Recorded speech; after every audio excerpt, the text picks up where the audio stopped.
আসসালামু আলাইকুম। আপনারা সবাই কেমন আছেন? আশা করি ভালো আছেন। আল্লাহর রহমতে আমিও ভালো আছি। আমি আজকে তৈরি করে দেখাবো পাকা আমের আমসত্ত্ব। আপনারা অনেকেই এই আমসত্ত্বটা তৈরি করতে চান না, মনে করেন অনেক ঝামেলার। যারা এই আমসত্ত্ব তৈরি করতে ঝামেলার মনে করেন, আমার আজকের এই ভিডিওটা তাদের অনেক কাজে দেবে। কারণ আমি অনেক সহজভাবে তৈরি করে দেখাবো, যাতে আপনারা খুব সহজে বাসাতে তৈরি করে খেতে পারেন। কারণ এই আমসত্ত্ব খেতে অনেক মজা। ছোট বড় সবাই অনেক পছন্দ করে। তাই আমি আজকে এত সহজভাবে আপনাদের দেখাবো, দেখার পর আপনাদের মন চাবে যে একবার তৈরি করেই দেখি। খুব সহজভাবে আমি আপনাদের আজকে আমসত্ত্বটা তৈরি করে দেখাবো। আর আমার আজকের এই ভিডিওটা আশা করি আপনাদের ভালো লাগবে।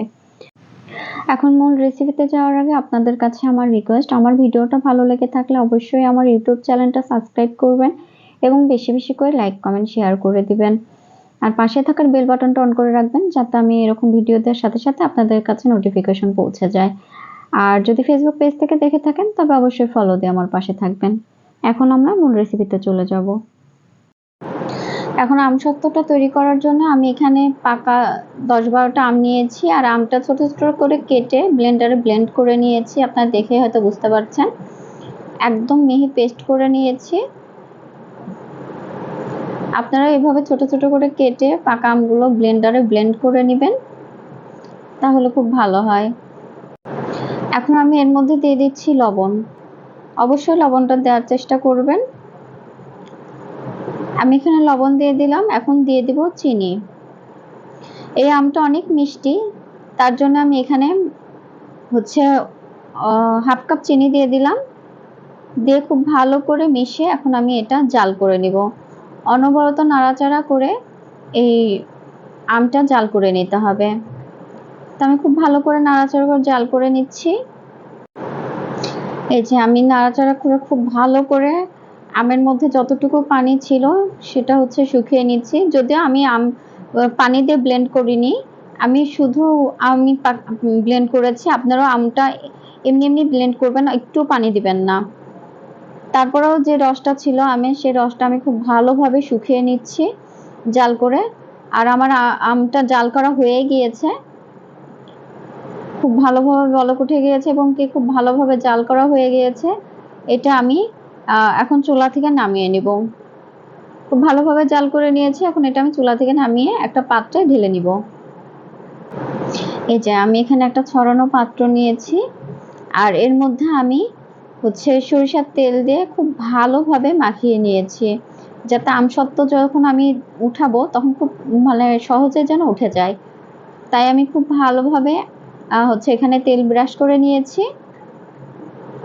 এখন আমি এই যে আমটা জাল দিয়ে রেখেছিলাম সেটা ঢেলে দিচ্ছি। ঢেলে দিয়ে আমি খুব ভালোভাবে ছড়িয়ে দিব। আপনারা চাইলে এটা একটু মোটা করেও ছড়িয়ে দিতে পারেন, আবার চাইলে পাতলা করেও ছড়িয়ে দিতে পারেন, সেটা আপনাদের ইচ্ছা। আপনারা এটা মোটা আমসত্ত্বটা মোটা রাখবেন কি পাতলা করবেন।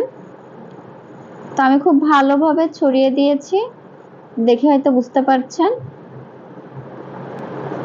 আর চামচ দিয়ে একটু নাড়াচাড়া করে দিচ্ছি, যে বাবলস গুলো আছে সেগুলো যেন হয়ে যায়।